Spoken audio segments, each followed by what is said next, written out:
नमस्कार बच्चों। आज दर्पण सूत्र से संबंधित अंतिम प्रश्न आपके सामने रख रहा हूँ।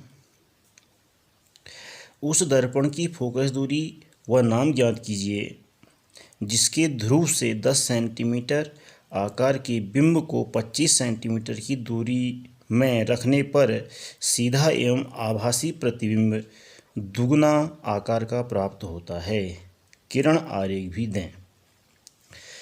जैसा कि बच्चों हम देख पा रहे हैं, इस प्रश्न में जो गिवन वैल्यू हमारे पास पहले हैं, जैसे कि हमको दिया हुआ है बिंब का आकार। चूँकि बिंब का आकार h = 10 सेंटीमीटर, ठीक है। समझ में आ रहा कि नहीं आ रहा है? अब प्रश्नानुसार क्या कहता है, हमको प्रतिबिंब का आकार भी प्रश्न पर दिया हुआ है। प्रतिबिंब का आकार क्या है? दुगने आकार का है, ठीक है ना। किसके आकार का दुगुना है? आपके बिंब के आकार का दुगुना है प्रतिबिंब, ठीक है ना। तो हम आगे यहाँ पर लिखेंगे, और प्रतिबिंब का आकार h डैश = 2h, यानी दुगने आकार का हो, ठीक है नहीं। यानी जो बिंब है, बिंब से 2 गुने आकार का जो है क्या है? प्रतिबिंब है। इसलिए h डैश बराबर क्या होगा आपका? 2 × 10 सेंटीमीटर = कितना हो जाता है आपका?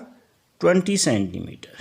जो हमारा प्रतिबिंब है उसका जो आकार है 20 सेंटीमीटर है, ठीक है। आगे बढ़ते हैं। चूँकि हमको एक चीज़ और दी हुई है, क्या दे रखी है? हमको दे रखी है बिंब की दूरी, ठीक है ना। दर्पण के ध्रुव से जो है बिंब कितनी दूरी पर स्थित है? 25 सेंटीमीटर की दूरी पर बिंब क्या है? स्थित है। तो ये हमको दिया है, चूँकि बिंब दूरी स्मॉल u = अब बिंब दूरी है तो माइनस में होगी, आपको पता है, इसलिए -25 सेंटीमीटर, ठीक है। इतना चीज़ हमको इसमें दिया हुआ है प्रश्न में, ठीक है। अब हमने जो है क्या निकालना है? दर्पण की फोकस दूरी निकालनी है और उसका नाम निकालना है, वो दर्पण है क्या, ठीक है कि नहीं। अब फोकस दूरी ज्ञात तब हो पाएगी जब हमारे पास क्या कहते हैं, बिंब दूरी होगी और क्या होगी? प्रतिबिंब दूरी होगी, ठीक है कि नहीं। चूँकि हमारे पास प्रतिबिंब दूरी अभी नहीं है, ठीक है कि नहीं। और हम जो है क्या निकालना चाहेंगे?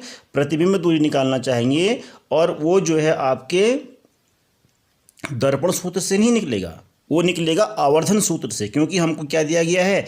h दे रखा है और h डैश दे रखा है, ठीक है ना, और हमको u दे रखा है। हमारे पास जो है आवर्धन सूत्र क्या होता है? अतः आवर्धन सूत्र से m = h dash upon h = -v/u सूत्र होता है हमारे पास, ठीक है। अब इसमें से m को हम हटा लेंगे, तो इतने सूत्र से हम क्या निकालेंगे? अपना v निकाल लेंगे, ठीक है कि नहीं। अब क्या होता है आपका? v =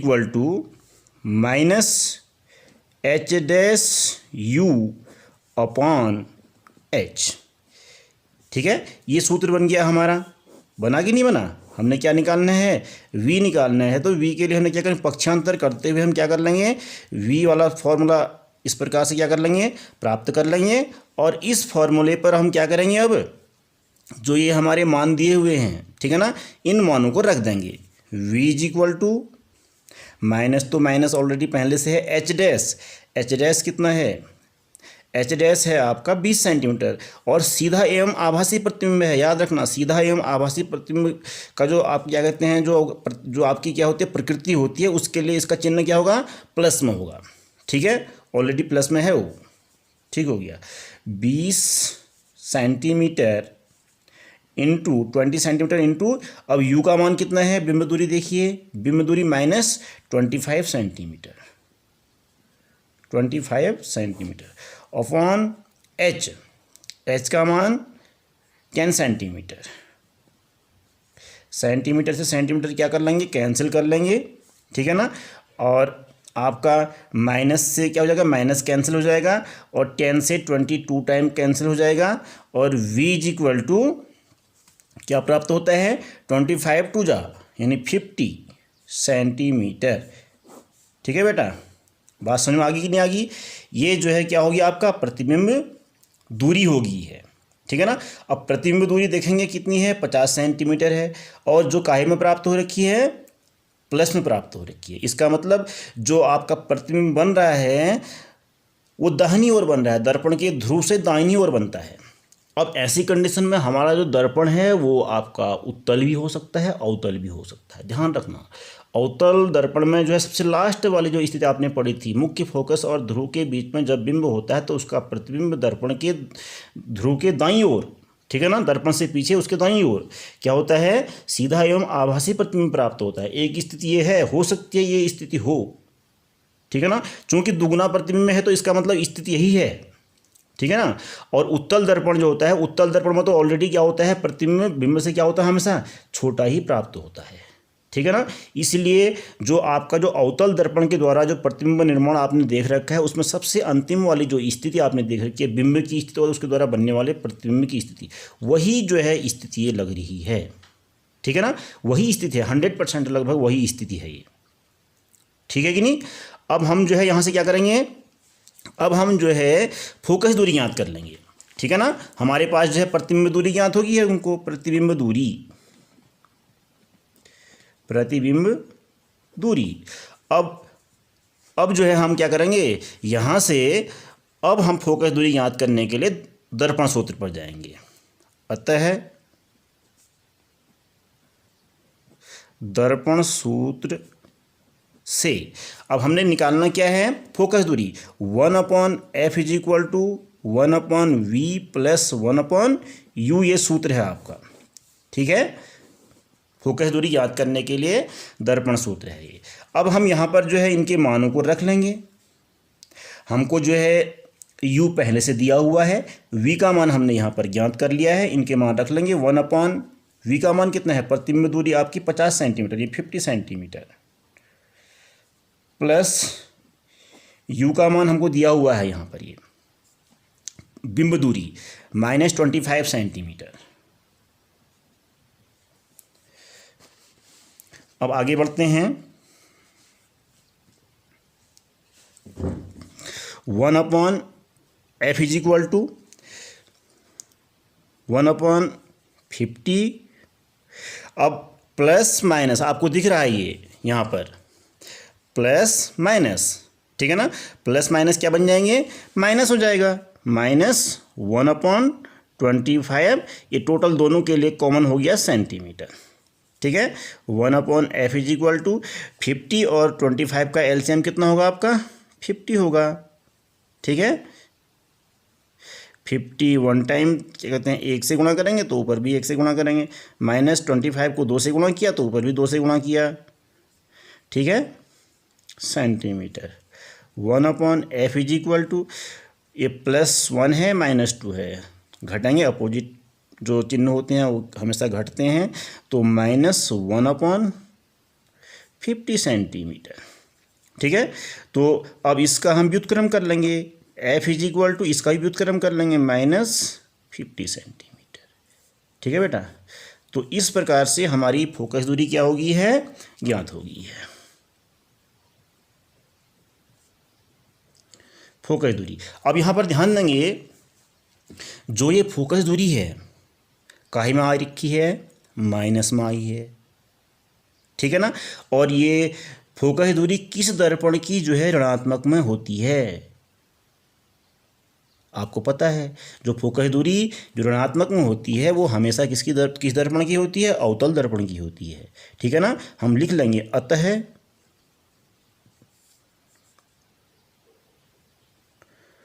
अवतल दर्पण है। ठीक है, बात समझ में आई कि नहीं आई, इतना हमारा हो चुका है। जो चीज़ हमने ज्ञात करनी थी, क्या क्या ज्ञात करना था, हमने जो है फोकस दूरी ज्ञात करनी थी, हमारा निकल चुका है, फोकस दूरी माइनस में प्राप्त हो रखी है, तो इसलिए अतः हमारा जो दर्पण है वो क्या है, अवतल दर्पण है। ठीक है कि नहीं। अब हमने जो है जो चीज़ हमने ज्ञात करनी थी हमने ज्ञात कर ली है। अब रहा आपका अंत में क्या रहा, किरण आरेख खींचना है, ठीक है ना। अब किरण आरेख हम खींचेंगे तो आपको बड़ा ध्यान देना पड़ेगा किरण आरेख को खींचने के लिए, ठीक है बेटा। तो सबसे पहले हम जो है एक अवतल दर्पण खींच लेंगे, ठीक है। इसमें इसका मुख्य अक्ष बना लेंगे, फिर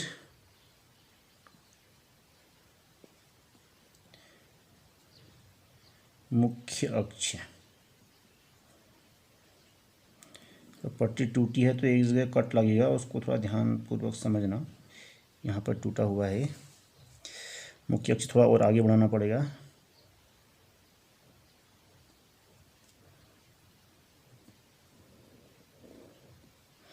ये हो गया बेटा, ये दर्पण का जो है ध्रुव हो गया P। अब हमको जो जो चीज़ें दे रखी हैं, सबसे पहले हम एक चीज़ और हम याद करना चाहेंगे, वक्रता त्रिज्या। वक्रता त्रिज्या यानी R इज इक्वल टू क्या होता है, 2F। मान रख दो 2 into minus 50 centimetre is equal to कितना हो गया, 100 माइनस 100 सेंटीमीटर। ध्यान रखना, ठीक है। अब हमारे पास यहाँ पर पैमाना है 1 millimetre is equal to 1 centimetre, ठीक है। तो सबसे पहले हम दूरियों को अब इसमें दिखाएंगे मुख्य फोकस पर। सबसे पहले मुख्य फोकस कहाँ पर है, दर्पण के ध्रुव से जो है मुख्य फोकस किस तरफ है, लेफ्ट हैंड साइड है। यानी आपका 1 मिलीमीटर दिखाने के लिए कितना है, 1 सेंटीमीटर का उपयोग, यानी 1 सेंटीमीटर को दिखाने के लिए हम 1 मिलीमीटर का उपयोग कर रहे हैं। और हमने क्या करना है, 50 सेंटीमीटर दिखाना है। तो 50 मिलीमीटर होंगे तो उसके लिए जो है 5 सेंटीमीटर पर हम क्या कर लेंगे, मुख्य अक्ष पर एक बिंदु दे देंगे, ठीक है। और ये क्या हो गया, आपका मुख्य फोकस हो गया, ठीक है ना। और यहाँ मुख्य फोकस से लेकर के दर्पण के ध्रुव तक की जो दूरी होती है क्या होती है, फोकस दूरी होती है, जो स्मॉल क्या कहते हैं, क्या है, small f is equal to -50 centimetre, ठीक है। अब वक्रता त्रिज्या देख लीजिए कितना है, वक्रता त्रिज्या आपकी 100 सेंटीमीटर। 100 सेंटीमीटर को हम क्या करेंगे, 100 मिलीमीटर से दिखाएंगे, यानी कितना हो जाता है आपका 10 सेंटीमीटर, ठीक है। इस प्रकार से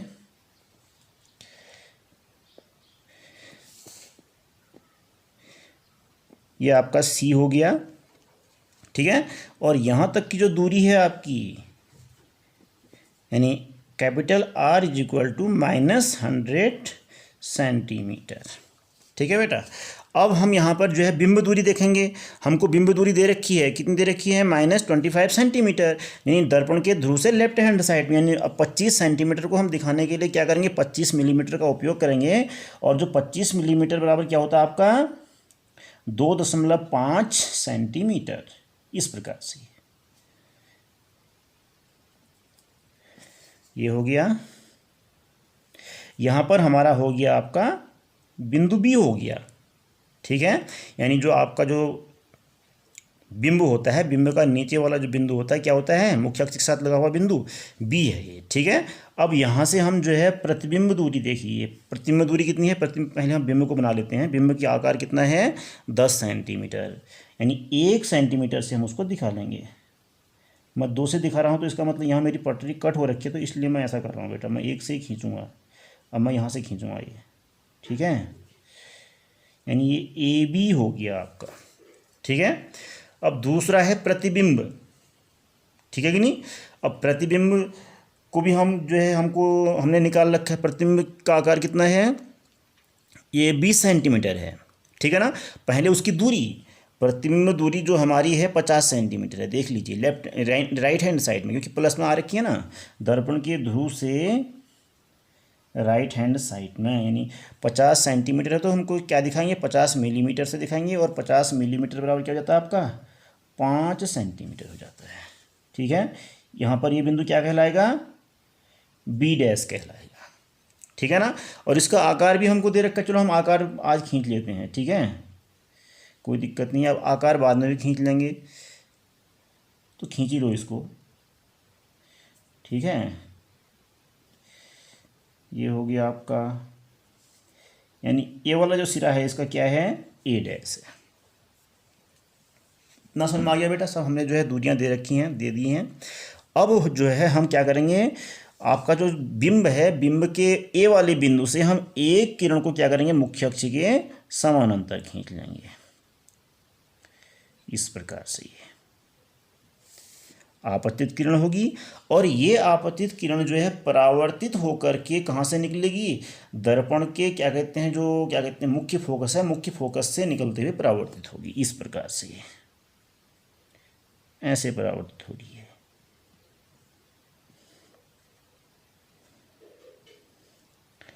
चित्र बनाना हमको अच्छी तरह से आना चाहिए। इस प्रकार से ये किरण क्या होगी है, परावर्तित होगी है। अब जो दूसरी किरण यहाँ से जाती है, वो किरण जो है इस बिंदु से, बिंदु ए से निकलेगी और यहाँ से दर्पण पर पड़ेगी, और दर्पण पर पड़ने के पश्चात ये जो है उसी मार्ग से वापस होते हुए वक्रता केंद्र से होते हुए निकल जाएगी, ऐसे बेटा।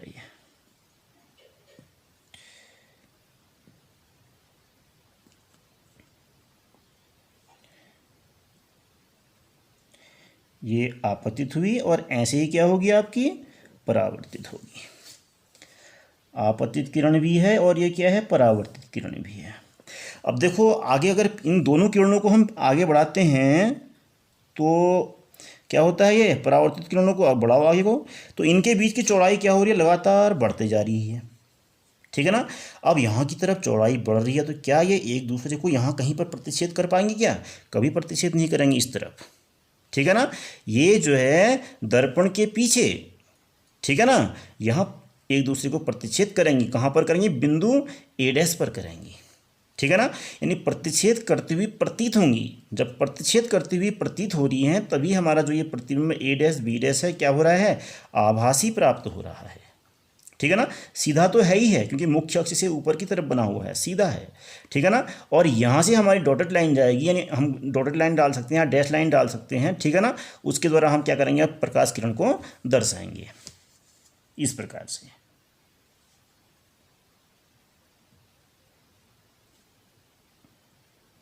इस प्रकार से हम इन किरणों को जो है पीछे बढ़ते हुए दिखाएंगे।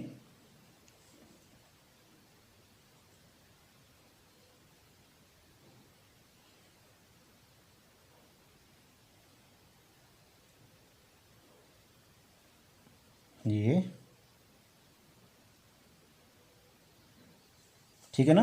जिस बिंदु पर क्या कर रही हैं, एक दूसरे को प्रतिच्छेद कर रही हैं, ये बिंदु क्या हो गया आपका, ए डैश हो गया। इस ए डैश को हम लंबवत कहाँ करेंगे, लंबवत जो है मुख्य अक्ष पे मिला देंगे इस प्रकार से ये।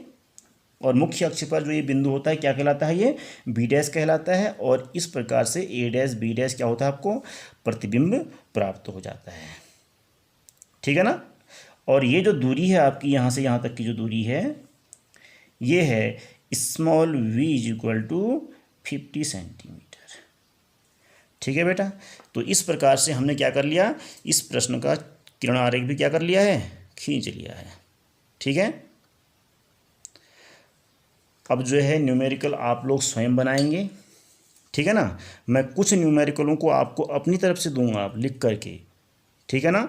और आप जो है उन प्रश्नों को हल करके मुझे दिखाएंगे, अगर नहीं आएंगे तो मेरे से पूछेंगे, ठीक है कि नहीं। और जिसको नहीं आएगा वो ज़रूर पूछें, और जिसको आ रहा है आएगा वो हल करके मुझे दिखाएंगे कल को, ठीक है ना। और कल मैं जो है इस कार्य को फिर देखूंगा, ठीक है।